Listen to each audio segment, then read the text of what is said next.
मागच्या 4 दिवसापूर्वी एका सभेमध्ये लक्ष्मण हाके आणि नवनाथ वाघमारे यांनी मराठा समाजाच्या विषयी अत्यंत हीन दर्जाची भाषा वापरली। त्यामुळे अखंड मराठा समाजाची भावना त्या ठिकाणी दुखवलेली आहे। आमच्या महिला मुलीबद्दल हा लक्ष्मण हाके आणि नवनाथ वाघमारे हे हरामखोर काही बोलत आहेत। नक्कीच यांचं भाषण ऐकल्यानंतर तळपायाच्या मस्तकाला जाते। पण आमच्या महामानवाने या ठिकाणी आम्हाला लोकशाही दिली आणि लोकशाहीमध्ये आम्हाला कायद्यामध्ये हक्क मागण्याचा अधिकार आहे। त्यानुसार आज या ठिकाणी आम्ही सकल मराठा समाजाच्या वतीने या ठिकाणी गुन्हा दाखल केलेला आहे। लक्ष्मण हाके आणि नवनाथ वाघमारे या दोघांवरही या ठिकाणी गुन्हा दाखल केला। भूमिका काय असणार आहे? नक्कीच योग्य पोलीस प्रशासन आणि सरकारनं योग्य ती कारवाई करून या दोघांना बीड जिल्ह्याच्या हद्दीमध्ये प्रवेश बंदी करावी।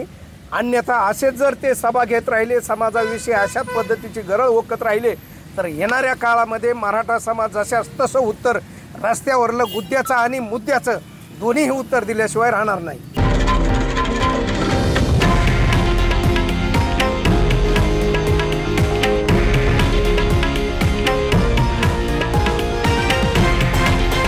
हे आहे देशातील नंबर 1 न्यूज नेटवर्क आणि आपण पाहत आहात TV9 मराठी, एकमेव।